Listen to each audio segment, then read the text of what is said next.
Good evening বন্ধুরা। আজ হলো 3 মার্চ মঙ্গলবার।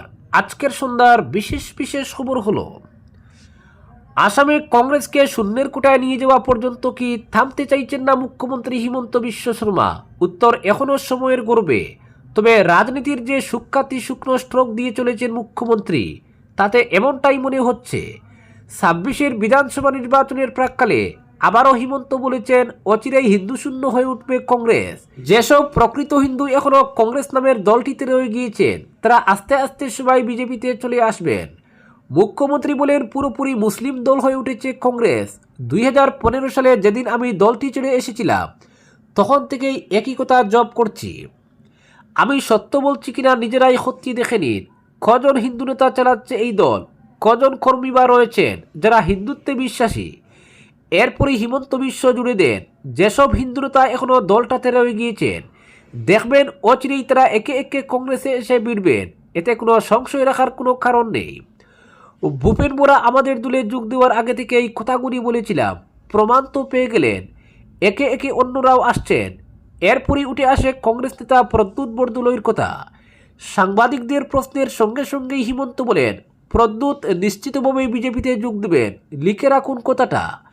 আগামী লোকসভা নির্বাচনের আগেই প্রদ্যুৎ বিজেপিতে আসছেন। আর আমি যে হাওয়ার উপর কথা বলি না, তা আপনারা ভালো করেই জানেন। এরপরই হিন্দু কার্ড খেলে মুখ্যমন্ত্রী বলেন, যেসব কংগ্রেস নেতা কর্মীরা নিজেদের করে পুজো পাঠ করেন, তুলসী বেদিতে প্রদীপ জ্বালান, গড়ে গীতা পাঠ করেন, তারা এখন আর মন থেকে কংগ্রেসে নেই। তারা সবাই ধীরে ধীরে দল ছেড়ে আসছেন বা দল ছাড়ার প্রস্তুতি নিচ্ছেন। এই কংগ্রেস মুসলিম তুষণ করতে গিয়ে পুরোদস্তুর মুসলমানদের দল হয়ে উঠেছে। এই মুহূর্তে রাজ্য জুড়ে চলছে বিজেপির আশীর্বাদ যাত্রা। প্রতিদিন নতুন নতুন এলাকায় গিয়ে জনতার আশীর্বাদ নিচ্ছেন মুখ্যমন্ত্রী। নাওয়া খাওয়া বাদ দিয়ে চলছে তার দৌড়। এ নিয়ে বলছিলেন, ক্লান্তি লাগে, একসময় অবসাদও আসে, কিন্তু যখন জনগণের বিপুল ভালোবাসা পায়, আশীর্বাদ পায়, তখন আর কিচ্ছু মনে থাকে না। সব ক্লান্তি, সব অবসাদ কেটে যায় মুহূর্তে। জানি না এই ভালোবাসায় কি জাদু রয়েছে, তবে সত্যি বলছি, একটুকু ক্লান্তি থাকে না। অপরদিকে আসাম দ্রুত শিল্পকেন্দ্র হিসেবে আত্মপ্রকাশ করেছে এবং শুধুমাত্র চা উৎপাদনকারী রাজ্যের প্রচলিত পরিচয়ের গণ্ডি অনেকটাই পেরিয়ে গেছে, এই দাবি করেছেন মুখ্যমন্ত্রী হিমন্ত বিশ্ব শর্মা। সামাজিক যোগাযোগ মাধ্যম এক্স হ্যান্ডেলে এক পোস্টে মুখ্যমন্ত্রী বলেন, আসাম এখনও দেশের অন্যতম প্রধান চা উৎপাদক হলেও সাম্প্রতিক বছরগুলিতে রাজ্যের শিল্পবৃত্তি বহুমুখীভাবে বিস্তৃত হয়েছে। সেমিকন্ডাক্টর, হাইড্রোকার্বন উৎপাদন শিল্প, আতিথেয়তা ও সংশ্লিষ্ট বিভিন্ন ক্ষেত্রে উল্লেখযোগ্য অগ্রগতি হয়েছে। তিনি লেখেন, আপনারা ভেবেছিলেন আসাম শুধু চা উৎপাদন করে, তা করে, কিন্তু আজ আমাদের শিল্পবৃত্তি সেমিকন্ডাক্টর থেকে হাইড্রোকার্বন উৎপাদন শিল্প থেকে আতিথেয়তা সব ক্ষেত্রেই বিস্তৃত হয়েছে।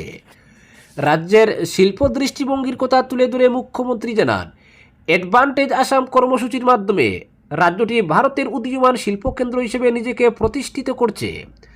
তার কথায়, এই উন্নয়নের যাত্রা এখনও প্রাথমিক পর্যায়ে রয়েছে এবং ধারাবাহিক নীতিগত সহায়তা ও বিনিয়োগ ভবিষ্যতে আরও সম্প্রসারণ ঘটাবে। মুখ্যমন্ত্রী জানান, ব্যবসা সহজীকরণ, বেসরকারি বিনিয়োগ আকর্ষণ এবং শিল্প পরিকাঠামো শক্তিশালী করতে রাজ্য সরকার একাধিক সংস্কারমূলক পদক্ষেপ নিয়েছে। শিল্প পার্ক গড়ে তোলা, ক্ষেত্রভিত্তিক নীতি প্রণয়ন এবং দেশি বিদেশি বিনিয়োগকারীদের জন্য প্রণোদনা ঘোষণা করা হয়েছে। তার মতে, বিনিয়োগ সম্মেলন ও রোড শোর আয়োজনের ফলে জ্বালানি, ইলেকট্রনিক্স, খাদ্য প্রক্রিয়াকরণ, পর্যটন এবং লজিস্টিক্স সহ বিভিন্ন ক্ষেত্রে আসামের সম্ভাবনা নতুন করে আলোচনা এসেছে। উত্তর পূর্ব ভারতের কৌশলগত অবস্থান, উন্নত সংযোগ ব্যবস্থা সব মিলিয়ে বিনিয়োগের ক্ষেত্রে আসামের আকর্ষণ আরও বেড়েছে বলে জানিয়েছেন তিনি। অপরদিকে ফুটপাতের ভাঙ্গা গ্রিল ও খোলা নর্দমায় চরম দুর্ঘটনার আশঙ্কা। রামকৃষ্ণনগর শহরের ব্যস্ততম প্রধান সড়কের পার্শ্ববর্তী ফুটপাতগুলো এখন পথচারীদের জন্য মরণফাঁদে পরিণত হয়েছে। নর্দমার উপর বসানো লোহার রিলগুলো ভেঙে গিয়ে বিভিন্ন স্থানে হা করে আছে খোলা গর্ত। দীর্ঘদিন ধরে এই বিপজ্জনক পরিস্থিতি বজায় থাকলেও সংশ্লিষ্ট দফতরের কোনো হেলদোল নেই, ফলে যে কোনো সময় বড় ধরনের দুর্ঘটনার আশঙ্কায় দিন কাটাচ্ছেন স্থানীয় বাসিন্দারা। শহরের গুরুত্বপূর্ণ সংযোগ পথ, বিশেষ করে রামকৃষ্ণনগর সর্বজনীন কালীবাড়ি যাওয়ার রাস্তা এবং খেলার মাঠমুখী ফুটপাতের অবস্থা সবচাইতে শোচনীয়।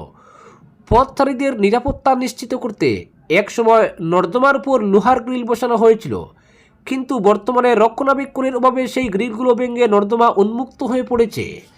প্রতিদিন ভোর থেকে স্কুল কলেজের অসংখ্য ছাত্রছাত্রী, অফিসগামী যাত্রী এবং বাজারের ক্রেতা বিক্রেতারা এই পথ ব্যবহার করেন। এমনকি ক্রীড়া সংস্থার প্রবেশপথের সামনে গ্রিল ভাঙ্গা থাকায় খেলোয়াড়দেরও চরম ঝুঁকি নিয়ে চলাচল করতে হচ্ছে। স্থানীয় অভিভাবকদের আশঙ্কা, সামান্য অসাবধানতায় কেউ পা হড়কালেই খোলা নর্দমায় পড়ে গিয়ে মারাত্মক চোট পেতে পারেন। বিশেষ করে বর্ষাকালে এই ঝুঁকি আরও বহুগুণ বেড়ে যাবে বলে মনে করছেন তারা। অপরদিকে ভোটের আগে সংগঠন মজবুত করতে তৎপর বিজেপি। লালায় মহিলা মোর্চার ড্রয়িং রুম বৈঠক।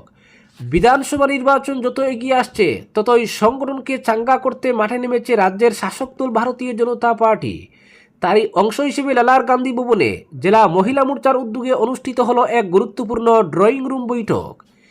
এদিনের বৈঠকে অন্যদের মধ্যে মহিলা মোর্চার রাজ্য নির্বাচন দায়িত্বপ্রাপ্ত সুমিত্রা লালু, রাজ্য প্রভারী মিতালি দাস, সহপ্রভারী বর্ণালী দত্ত, কাছাড় জেলার সহপ্রভারী রীতা সিনহা ও অর্চনা দত্ত, জেলা সভানেত্রী উমা চৌধুরী, সহ সভানেত্রী পাপিয়া নাথ ও ঈশিতা নাথ, সাধারণ সম্পাদক আরতি আচার্য, জয়দীপা পাল প্রমুখ বক্তব্য রাখেন।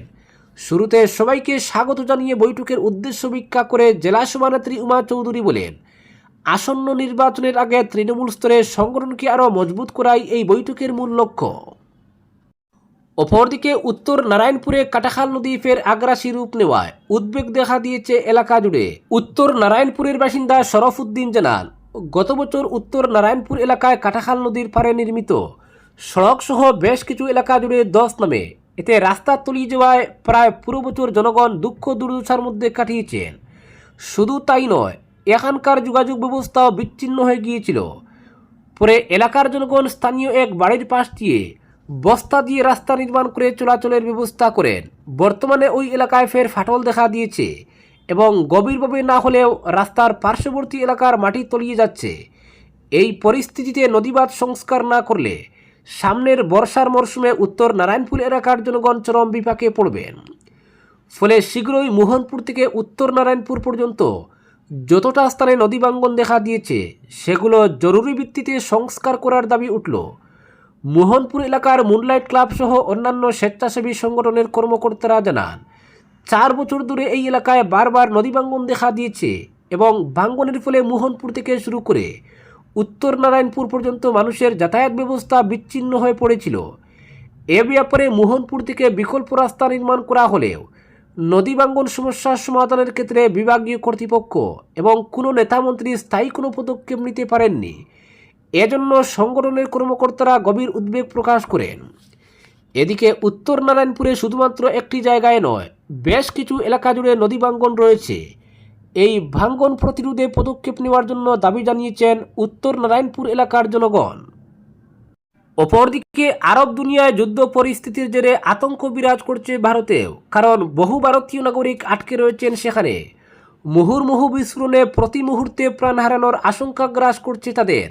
এহেন পরিস্থিতিতে যুদ্ধবিধ্বস্ত বিভিন্ন দেশে আটকে পড়া ভারতীয়দের ফিরিয়ে আনতে তৎপরতা শুরু করল কেন্দ্র, জানালেন কেন্দ্রীয় মন্ত্রী প্রহ্লাদ যোশী। এদিকে চলতি যুদ্ধে একজন ভারতীয় নাগরিকের মৃত্যু পরিস্থিতি আরও জটিল করে তুলেছে।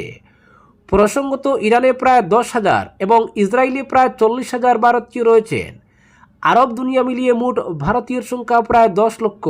অতীতে ইয়েমেন, ইরাক সহ বিভিন্ন সংঘাতে ভারত সফলভাবে প্রবাসী নাগরিকদের উদ্ধার করে দেশে ফিরিয়ে এনেছে।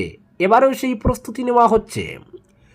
মার্কিন এবং ইসরায়েলি হামলায় ইরানের সর্বোচ্চ ধর্মীয় নেতা আয়াতুল্লাহ আলী খামেনির মৃত্যুর পরে পরিস্থিতি আরও জটিল হয়ে উঠেছে। গোটা পশ্চিম এশিয়ায় ছড়িয়ে পড়ছে সামরিক উত্তেজনা। ওই অঞ্চলে বিমান পরিষেবা আপাতত স্থগিত রাখার সিদ্ধান্ত নিয়েছে বিভিন্ন উড়ান সংস্থা। কিছু দেশে আকাশসীমাও বন্ধ করে দেওয়া হয়েছে। ফলে বহু ভারতীয় পশ্চিম এশিয়ার দেশগুলিতে আটকে পড়েছেন। তাদের কিভাবে দেশে ফিরিয়ে আনা হবে তা নিয়ে সরকারের মধ্যে আলোচনা চলছে। এ বিষয়ে কেন্দ্রীয় মন্ত্রী প্রহ্লাদ জানান, পশ্চিম এশিয়ায় আটকে থাকা ভারতীয়দের নিরাপত্তা নিশ্চিত করতে বিভিন্ন দেশের ভারতীয় মিশনগুলির সঙ্গে যোগাযোগ করা হচ্ছে সরকারের তরফে।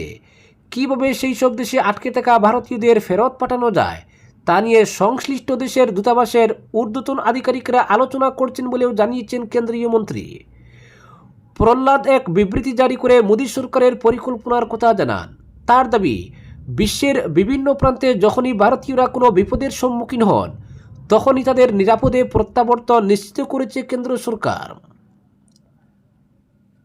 অপরদিকে কাটিগড়ায় এক্সপ্রেস হাইওয়ে প্রকল্প ঘিরে অনিয়ম, সরব জেলা পরিষদ সদস্য। কাটিগড়ায় সিন্ডিকেট রাজের অভাব নেই, কান পাতলেই এমন অভিযোগ শোনা যায়।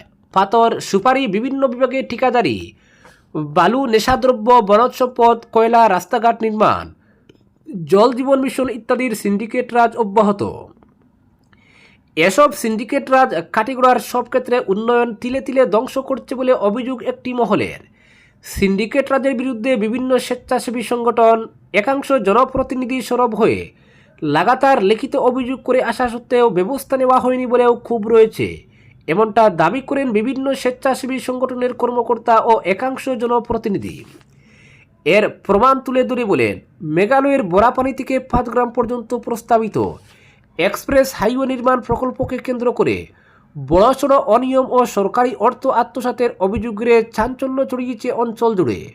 সরকারি নির্দেশ অমান্য করে একাংশ সরকারি কর্মীদের সঙ্গে যোগসাজশে একটি প্রভাবশালী সিন্ডিকেট চক্র রাতের অন্ধকারে নিম্নমানের ঘরবাড়ি, নার্সারি ও ফিশারি তৈরি করে বিপুল পরিমাণ সরকারি টাকা আত্মসাতের ফন্দি আটছে বলে অভিযোগ উঠেছে। এমন গুরুতর অভিযোগ তুলে জেলা পরিষদ সদস্য ত্রৈবাসী দাস বিষয়টি নিয়ে লিখিতভাবে অভিযোগ জানিয়েছিলেন প্রধানমন্ত্রী নরেন্দ্র মোদী, মুখ্যমন্ত্রী হিমন্ত বিশ্ব শর্মা, কেন্দ্রীয় সড়ক পরিবহন মন্ত্রী নীতিন গাডকারি এবং NHIDCL-এর ম্যানেজিং ডিরেক্টরের কাছে। অভিযোগের পরিপ্রেক্ষিতে কাছাড়ের জেলা কমিশনারের কাছে এসব অবৈধ কার্যকলাপ অবিলম্বে বন্ধ করার নির্দেশ সম্বলিত একটি চিঠি পৌঁছায়। পরবর্তীতে কাটিগড়ার সার্কেল অফিসারের নেতৃত্বে 2-1 দিন অভিযান চালানো হলেও অভিযোগ অনুযায়ী এরপর থেকে অবৈধ নির্মাণ কার্যত বন্ধ হওয়া তো দূরের কথা, বরং দ্বিগুণ গতিতে চলতে থাকে। ত্রৈবাসী দাস অভিযোগ করে জানান, যেসব হাওর অঞ্চল বছরের 7 থেকে 8 মাস 15 থেকে 20 ফুট জলের নিচে থাকে, সেই সব জায়গায় হঠাৎ করে নারিকেলের চারার উপর ফিশারি নির্মাণ ও ঘরবাড়ি নির্মাণ করা হয়েছে শুধুমাত্র ক্ষতিপূরণের নামে সরকারি অর্থ আত্মসাৎ করার উদ্দেশ্যে। একদিকে দেখা যাচ্ছে জিরাতের মাপজোক চলছে, অন্যদিকে সরকারি কর্মীদের চোখের সামনেই গাছের চারা রোপণ করা হচ্ছে। এতে একাংশ সরকারি কর্মচারীর সরাসরি যোগসাজশের ইঙ্গিত স্পষ্ট বলে তিনি দাবি করেন। তিনি আরও সতর্ক করে দেন, এই সিন্ডিকেট চক্র ও জড়িত সরকারি কর্মীদের বিরুদ্ধে দ্রুত ও কড়া ব্যবস্থা গ্রহণ করা না হলে তিনি আইনি পদক্ষেপ গ্রহণ করতে বাধ্য হবেন। এলাকাবাসীর একাংশ প্রশাসনের দ্রুত হস্তক্ষেপ দাবি করেছেন, যাতে প্রকল্প বাস্তবায়নে স্বচ্ছতা বজায় থাকে এবং সরকারি অর্থের অপব্যবহার বন্ধ হয়। আজকের বিশেষ সংবাদ এখানেই সমাপ্ত।